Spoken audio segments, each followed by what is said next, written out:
Hai adik-adik, kembali lagi dengan Kak Rina di online class 101. Kali ini kita akan belajar kelas 6 tema 4, subtema 1 globalisasi di sekitarku. Di pembelajaran 1 ada pelajaran bahasa Indonesia, IPA, dan IPS di halaman 1 sampai 9 ya. Nah, adik-adik untuk melihat video Kak Rina supaya kualitasnya bagus dan gak burem, silahkan dipilih dulu settingan kualitasnya ya. Pilihnya resolusinya yang paling bagus supaya gambarnya lebih bagus. Nah, untuk melihat video lain, adik-adik juga bisa klik di kanan atas videonya. Nanti akan ada rekomendasi dan juga pembelajaran lain tapi sesuai judul ya. Kalau mau yang kelas lain atau tema lain bisa klik di kolom deskripsi. Nanti akan ada daftarnya seperti ini. Misalnya adik-adik sekarang kelas 6 nih. Kita lihat yang playlist kelas 6, klik biru-birunya atau linknya di sini. Nah, nanti kita akan masuk ke playlistnya, daftar playlist. Nah, misalnya adik-adik mau lihat kelas 6 tema 3, berarti pilih yang ini, klik putar semua. Nah, nanti di sebelah kanan ini akan muncul daftarnya adik-adik. Di sini dibuatnya berurutan, jadi adik-adik tinggal cari aja mau lihat subtema berapa, pembelajaran berapa, dan juga halaman berapa ya. Kita mulai ya adik-adik. Ini ada Dayu, kata Dayu, kita berada di era globalisasi. Dapatkah kamu menyebutkan dan menjelaskan fakta tentang globalisasi yang ada di sekitarmu? Nah, betul banget nih adik-adik ya. Kita sekarang nih udah masuk ke era globalisasi. Nah, yuk kita lihat nih, kita diminta untuk membuat daftar tabel ini ya. Menyebutkan nama produk apa, lalu dari negara mana. Karena sekarang tuh ada banyak banget adik-adik produk ya bisa berupa tas, pakaian, sepatu dan lain-lain. Dan ini produksinya dari negara lain. Nah, coba ya disebutkan. Nah, kalau Kak Rina di sini sudah buatkan contohnya. Yang pertama ada motor ya. Motor sebetulnya ada dari beberapa negara, tapi akan Kak Rina contohkan di sini yang dari Jepang ya. Lalu pizza ya. Pizza ini sekarang sudah banyak banget ada di Indonesia dan ini asalnya dulu dari Italia. Lalu batik. Nah, kalau batik pasti adik-adik tahu nih, ini dari negara kita sendiri, yaitu Indonesia. Nah, kalau lokasinya nih adik-adik, eh, lengkapi tabel di atas berdasarkan peta dunia. Kalau di sini kan ada macam-macam ya. Nih, nah Karina akan menulis kalau Indonesia ini batik udah. Ya, terus kalau pizza Italia tuh ada di sekitar sini nih adik-adik. Ya, ini Italia, lalu ini pizza. Lalu batik Indonesia dan motor Jepang. Nah, di sini ya. Nah, ini ada contoh gambar-gambar yang ada di peta tadi, yaitu karpet dari Turki, batik dari Indonesia, boneka dari Tiongkok, lalu mobil dari Jepang, jam tangan dari Swiss, dan susu dari Selandia Baru.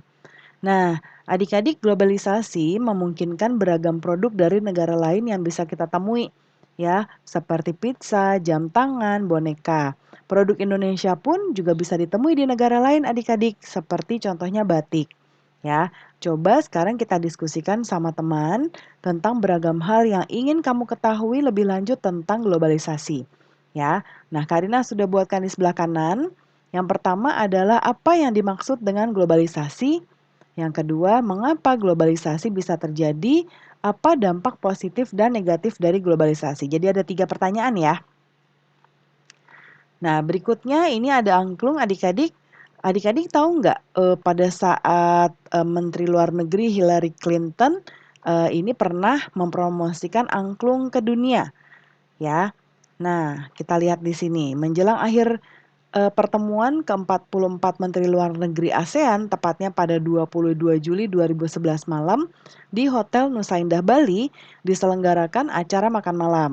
Nah, itu dihadiri oleh lebih dari 50 menteri luar negeri ya. Juga tampak menteri luar negeri Amerika yaitu Hillary Clinton dan menteri luar negeri dari negara-negara ASEAN seperti Cina, Rusia, kemudian ada Uni Eropa juga, peninjau dan tamu dari berbagai negara lain. Nah, ada berbagai macam makanan yang dihidangkan, kesenian ya, tarian misalnya, terus juga, ternyata mereka juga menampilkan angklung adik-adik ya. Nah, sebagai, dihadiahkan kepada Hillary Clinton ya. Nah, kemudian, malam yang berkesan itu sangat membantu dalam menciptakan iklim yang kondusif. Malam tersebut membuat pertemuan para menteri luar negeri, ASEAN dan berbagai pertemuan bilateral lainnya berlangsung dengan sukses. Foto Ibu Hillary Clinton pun menghiasi berbagai surat kabar di dunia. Berkat angklung, Bu Hillary Clinton pun menjadi duta Indonesia. Nah, sekarang adik-adik coba kita lihat pertanyaan-pertanyaan berdasarkan artikel tadi. Nah, lalu kita jawab ya.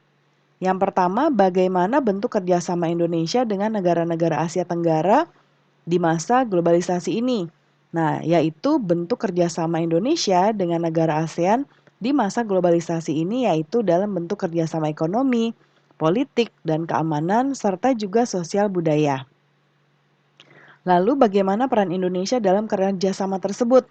Nah, peran Indonesia di bidang ekonomi yaitu melakukan kegiatan ekspor-impor dengan sesama anggota ASEAN. Lalu kalau di bidang politik yaitu dan keamanan misalnya perjanjian ekstradisi dan dalam bidang sosial ini sosial budaya misalnya melakukan pertukaran budaya. Lalu bagaimana peran angklung dalam acara tersebut? Nah, dalam acara tersebut yaitu menjadi duta Indonesia di luar negeri ya. Nah, kemudian berikutnya di sini ada tabel ya adik-adik. Kita diminta untuk mencari informasi dari berbagai media, bisa surat kabar, majalah, atau di media elektronik.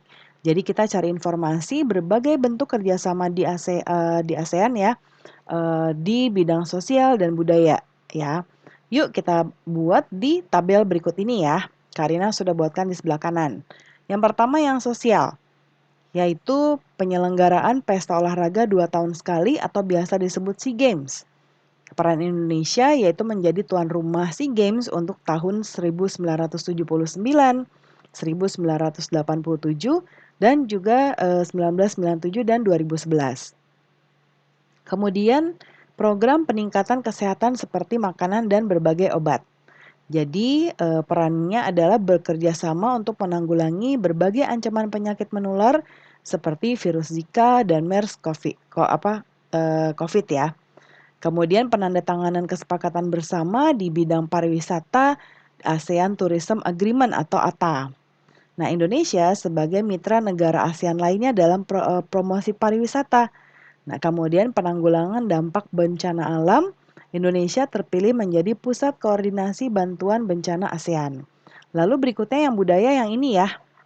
Nah, yang budaya itu pertama pertukaran acara program televisi, kemudian peran Indonesia dan Malaysia, yaitu kita pernah membuat program acara televisi bersama. Untuk misi kebudayaan dan kesenian dengan diadakannya Festival Lagu ASEAN. Nah, Indonesia yang diwakili oleh Keroncong Ballet Art tampil di ASEAN Music Festival 2019 yang berlangsung di kota Haiphong, Vietnam di 25 sampai 31 Mei 2019 dan berhasil meraih medali emas ya. Kemudian pertukaran budaya dan seni, juga Festival Film ASEAN. Nah, Festival Film ASEAN 2019 Raihanun Rai berhasil meraih penghargaan aktris terbaik di Festival Film ASEAN ya, yaitu 27 Step of May. Kemudian pertukaran pelajar antara negara-negara ASEAN. Nah, Indonesia melakukan pertukaran pelajar SMK antar negara ASEAN ya adik-adik. Kemudian baca kembali teks tersebut dengan teliti. Kita baca soalnya dulu ya. Nah, kita lihat di sini adik-adik. Kata Udin, tahukah kamu listrik mempunyai peranan penting di era globalisasi? Nah, lalu kata Edo, bagaimana produksi listrik di era globalisasi ini? Yuk kita diskusikan. Nah, kita sering dengar ya adik-adik abad 20 yaitu abad globalisasi. Ya, bagaimana berbagai peristiwa dan dari berbagai belahan dunia kita bisa saksikan langsung dari televisi. Ya. Nah, yuk kita lihat di sini ada teks eksplanasi ilmiah dengan judul menghasilkan energi listrik. Nah, ini ada gambar pembangkit listrik tenaga air ya. Kita baca teksnya dulu. Listrik memiliki peran penting di era globalisasi. Tidak dapat dimungkiri bahwa globalisasi terjadi karena perkembangan teknologi di berbagai bidang, yang didukung oleh peran listrik sebagai sumber energi di dalamnya. Dengan ditemukan televisi, komputer, dan telepon genggam, arus informasi kemudian menyebar dengan begitu cepat ke berbagai negara di berbagai belahan dunia. Kebutuhan akan listrik kemudian menjadi suatu hal yang harus dipenuhi bagi semua negara di era globalisasi saat ini. Listrik dihasilkan di pusat pembangkit menggunakan beragam sumber energi. Pada pembangkit listrik tenaga air atau PLTA, air dari waduk atau sungai pertama masuk melalui pintu. Lalu yang kedua yang diatur oleh katup pengaman, ini keterangan gambar ya. Dua yang ini nih ada katupnya. Kemudian yang ketiga air kemudian masuk ke tangki pengaman tekanan. Lah, kemudian di gambar 4 ya ada tanda empatnya air di dalam pipa pesat ya. Yang kelima mengalirkan dan mengarahkan ke turbin melalui katup pengatur tekanan di angka 6 untuk mendapatkan tekanan energi yang besar. Energi potensial air kemudian menggerakkan turbin. Energi gerak tersebut kemudian diubah menjadi energi listrik oleh generator ya di gambar 8. Nah, kemudian energi listrik dari generator kemudian diatur kapasitas tegangannya dan dialirkan oleh transformer di angka 9. Energi listrik kemudian dibagikan ke konsumen ya, seperti ke rumah adik-adik ya oleh saluran transmisi di angka 10. Nah, komponen utama pada semua pembangkit energi listrik adalah turbin dan juga generator. Turbin tersebut harus bergerak untuk menghasilkan energi gerak yang kemudian diubah menjadi energi listrik oleh generator. Energi penggerak turbin selain dari aliran air juga bisa dapat dari angin atau PLTA. Ya, kemudian panas bumi atau PLTU dan juga sumber energi lainnya. Adakah sumber energi di daerahmu yang bisa digunakan sebagai pembangkit energi listrik? Nah, kita coba kembali baca teks tadi, lalu tuliskan informasi penting untuk setiap paragraf di diagram berikut ini ya. Nah, kita sudah buat, bisa adik-adik lihat di sebelah kanan. Untuk paragraf pertama itu di bagian topik masalahnya. Ya, kita coba lihat paragraf pertama itu dari sini. Eh, dari sini nyambung ke sini ya adik-adik sampai di sini. Ini paragraf pertama, yaitu listrik memiliki peran penting di era globalisasi. Globalisasi sendiri terjadi karena perkembangan teknologi di era sekarang ini. Di paragraf kedua, yaitu yang ini. Nah, di sini deret penjelas ya, yaitu listrik dihasilkan di pusat pembangkit menggunakan beragam sumber energi. Pada pembangkit listrik tenaga air atau PLTA, air dari waduk atau sungai menggerakkan turbin. Energi gerak tersebut kemudian diubah menjadi energi listrik. Nah, yang paragraf ketiga di bagian ini. Ya, ini paragraf 3, yaitu komponen utama pembangkit energi listrik adalah turbin dan generator. Ya.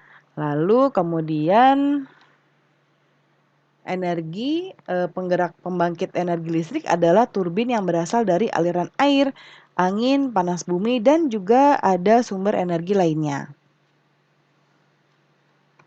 Ya, kita lanjut ya. Nah, sekarang adik-adik kita sudah memahami proses menghasilkan energi listrik dengan komponen-komponen utama di pembangkit tersebut. Komponen utama pada semua pembangkit energi listrik adalah turbin dan generator ya atau dinamo.